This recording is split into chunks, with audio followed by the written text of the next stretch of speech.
But we're going to get started with the first fight on the fight card. This fight is a light heavyweight fight. Julius Anglicas, if I'm saying the name correctly, and Gregory Millard. This fight is a light heavyweight fight.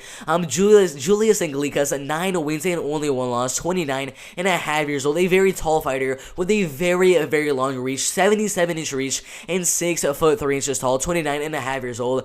His opponent 4 inches smaller with a 5-inch smaller reach advantage than Julius Anglicas, who's an absolute beast. You look at this man. Already right now is ranked as the 57th best light heavyweight fighter in the world.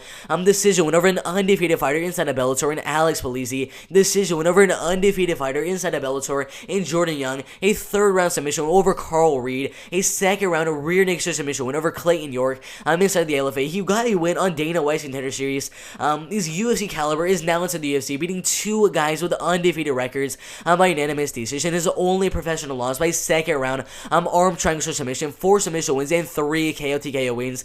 In the striking game, he used that reach and he used that height advantage to make it a more technical striking fight. And when he needs to, he will take the fight to the ground, where he does usually have that grappling advantage and can easily get your back and easily get that rear naked choke submission. Also, has some pretty decent power on the feet. If he's gonna get a finish, most likely it would be by submission.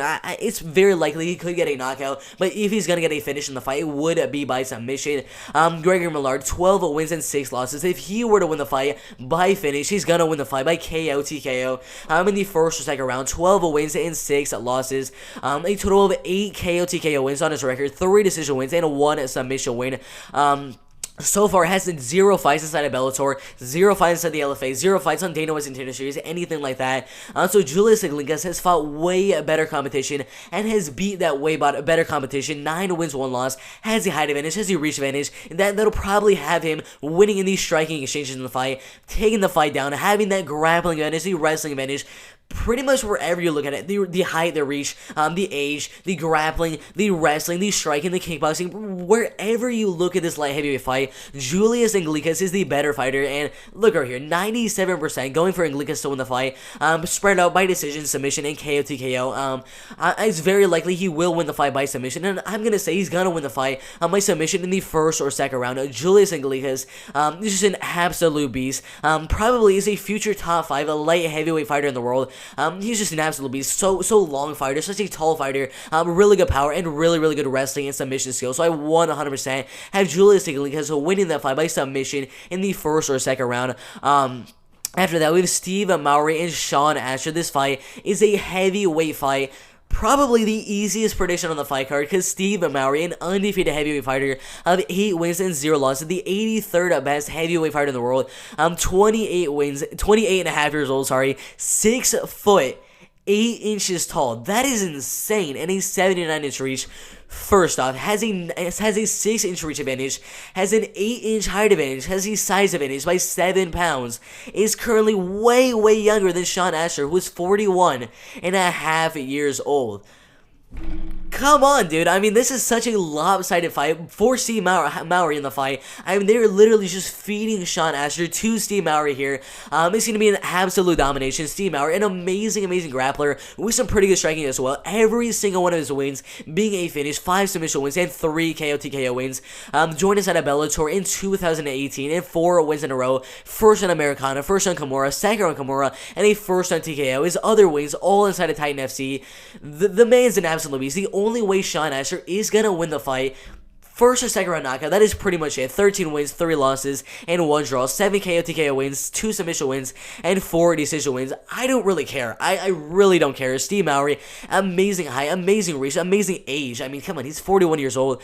He is going to be the stronger fighter, the heavier fighter, the bigger reach, the better height, the better grappler, the better striker. I mean, just like the last fight for Bellator 257 in the first fight of the night, with Julius Anglicas and Gregory Millard, it's going to be a domination. Steve Mowry, all around, everywhere you look into the fight, there is no way Sean Asher is going to win the fight. I will not be surprised if the betting odds for this fight are going to be like minus 1,500, because that is how much I believe Steve Mowry is going to win the fight. But it is the heavyweight division. You do have Sean Asher, who has a lot of knockouts on his record.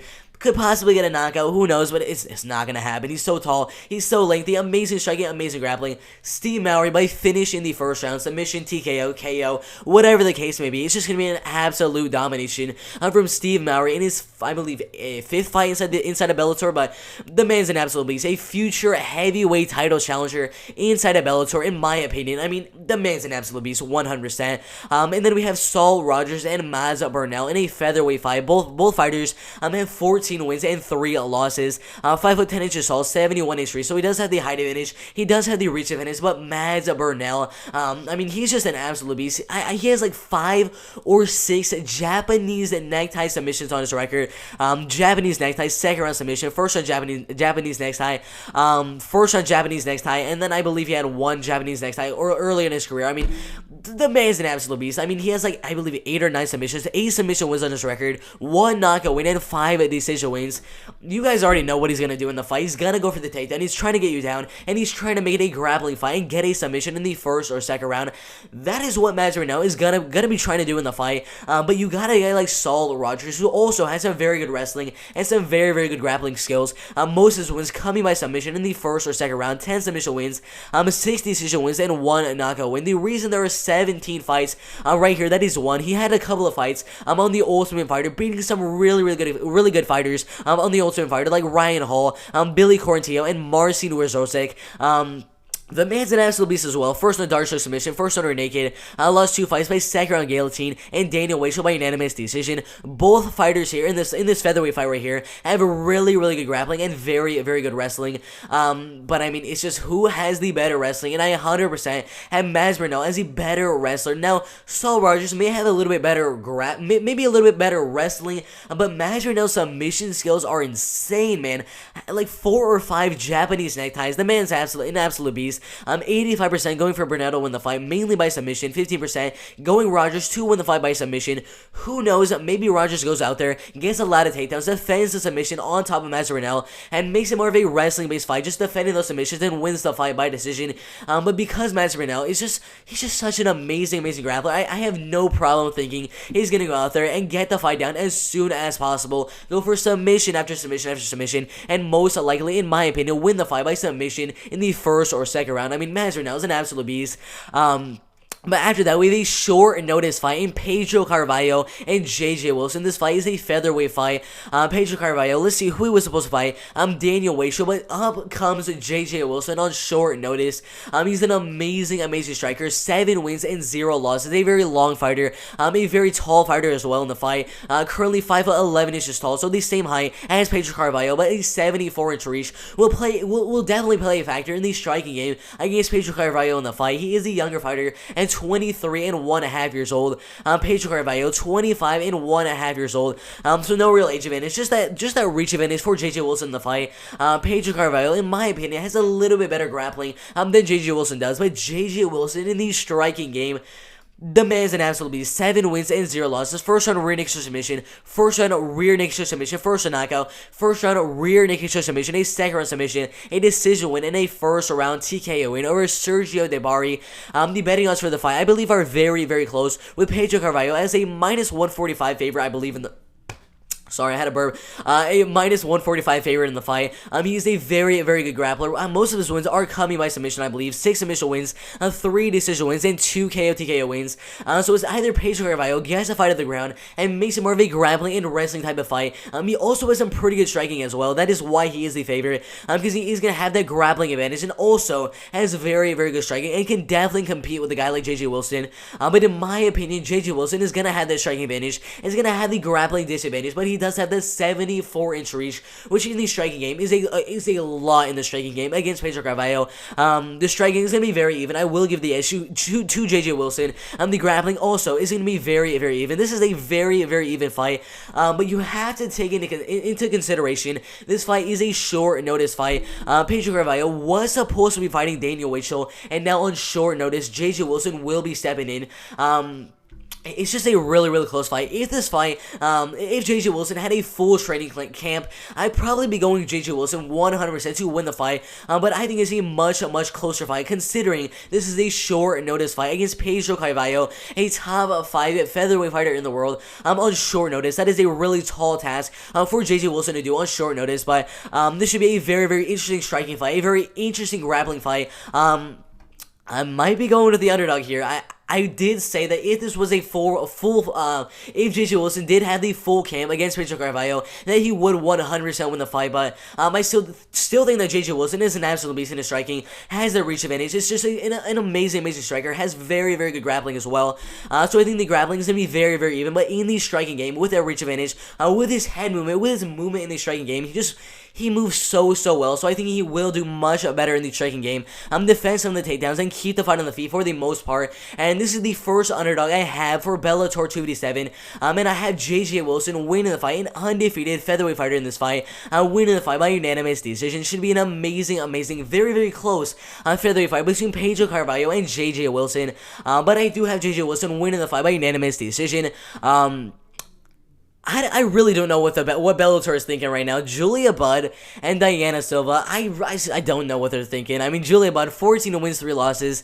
Her only professional loss, get this, guys, her only 3 professional MMA losses to Chris Cyborg by 4th round knockout, Ronda Rousey, one of the best MMA fighters of all time, and Amanda Nunes, also the best MMA fighter in the women's divisions there has ever been. You got Chris Cyborg, a Bellator champion right now, a former UFC featherweight champion. You have Amanda Nunes, the best featherweight and bantamweight fighter of all time. You have Ronda Rousey, one of the best fighters of all time.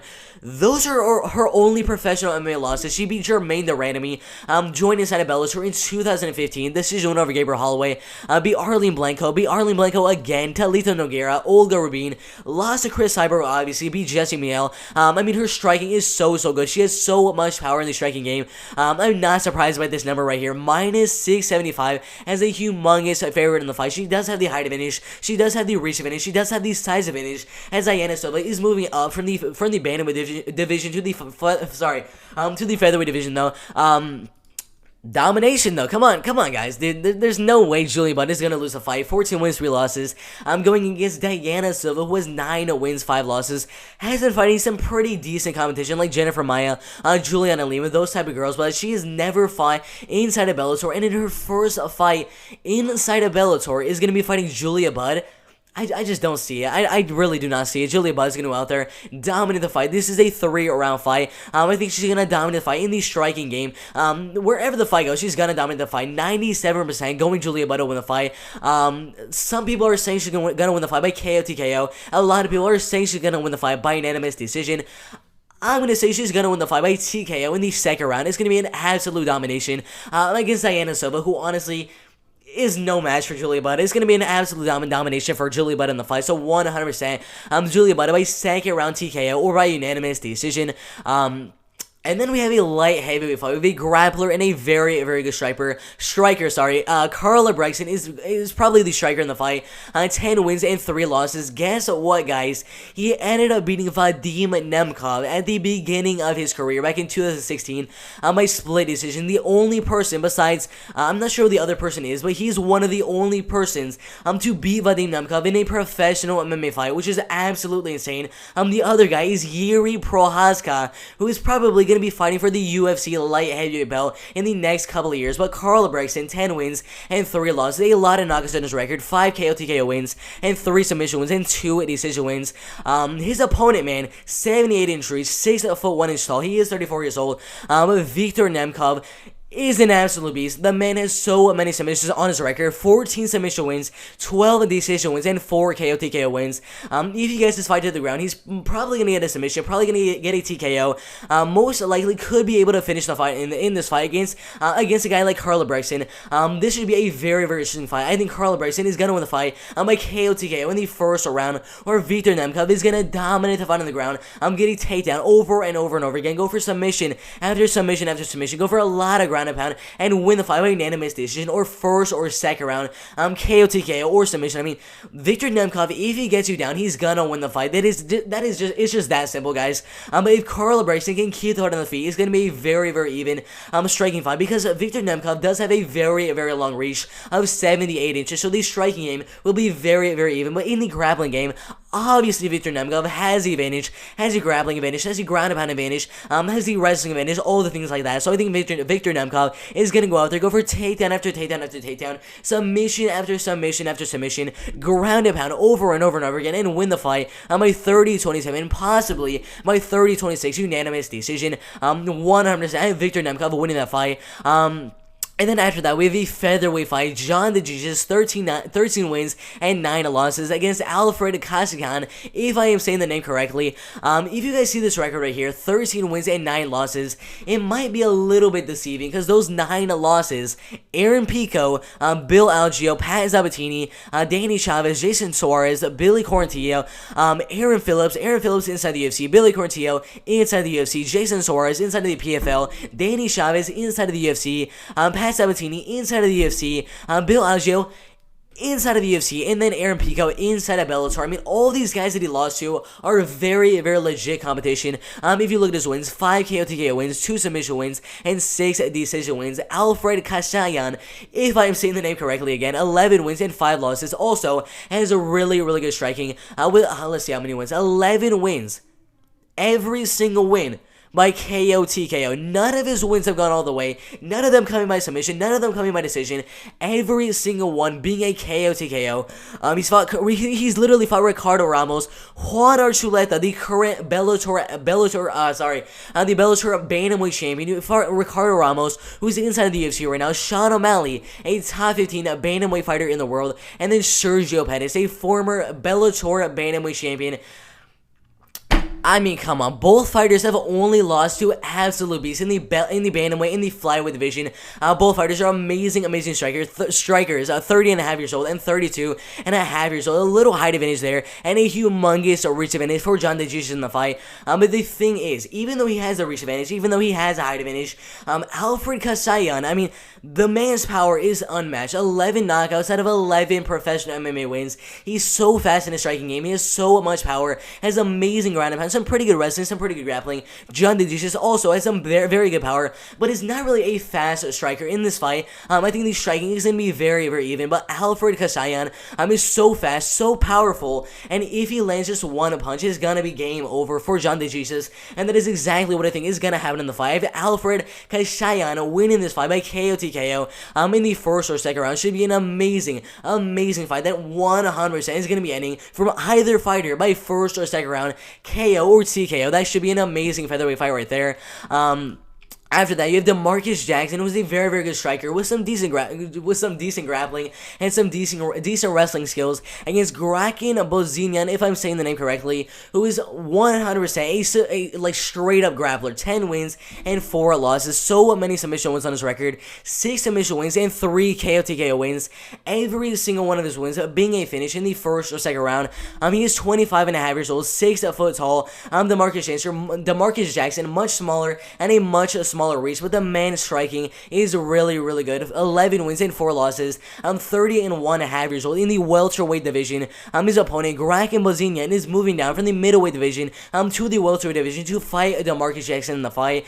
This should be very, very interesting. The betting odds right here and the tabletry predictions are really, really close. 45% and 55%. A really, really close fight on the betting odds and the tabletry predictions. But Demarcus Jackson, 11 wins and 4 losses. If you look at how he wins the fights, 5 submission wins and 4 decision wins and 2 KO TKO wins on his record so far as a professional MMA fighter. Has fought inside of the LFA for a little bit, a couple of fights right there, and beat Bryce Logan inside of Bellator, beat Hamilton Ash by first round knockout, beat Bobby Lee by first round guillotine, lost 2 fights in a main event and in a co-main event inside of LFA, a first round knockout by split decision, and then a first round submission win over Adrian Hajabish. The thing is, I do think that Graken Bozinian has some pretty good grappling, has some decent striking. Demarcus Jackson has better striking and some very, very, very even grappling and wrestling to Graken Bozinian in the fight. But Graken Bozinian has not fought for a while.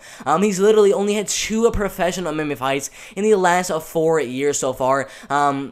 and they both been losses. He hasn't been really fighting. His last fight was about a year and a half ago. He's just, I don't know what he's been doing in this last year and a half. Only 2 fights in the last 4 years. The Demarcus Jackson submission and wrestling skills have been improving so much in the last couple of years. His striking also has been improving. I think the striking is going to be very even. The grappling also is going to be very even. That is why this fight is such a close fight. I'm on the tablet predictions and all the betting odds for this fight. It's going to be very close. But Demarcus Jackson has been fighting a lot. I mean, in the last 4 years, the amount of time that Kraken has only had 2 professional MMA fights, he's literally had about 1, 2, 3, 4, 5, 6, 7, 8, 9, 10 total fights in the time that Kraken has only had 2 professional MMA fights. That's a lot more fights in the same amount of time. I think he will have the striking advantage. I think grappling is going to be very even. It's just a very even fight overall. I think it's going to be a 29-28 decision for either fighter in the fight. I almost do not want to make a prediction for this one because it is so close in the grappling and in the striking game. But I am going to give a slight edge to Demarcus Jackson just because I don't really know what Kraken Mazin has been doing for the past 4 years on a 2-fight losing streak. Not really doing too good in his last couple of fights. Demarcus Jackson has been improving so much. So I'm going to be going with Demarcus Jackson to win the fight by 29-28 unanimous decision in a really close welterweight fight right here. After that, I think we have a domination right here. Lance Gibson Jr. and Marcus Serena. I'm going to say it right now. Lance Gibson Jr. by domination. 3 wins, 0 losses. 26 years old. 5 foot 10 inches tall. 72-inch reach.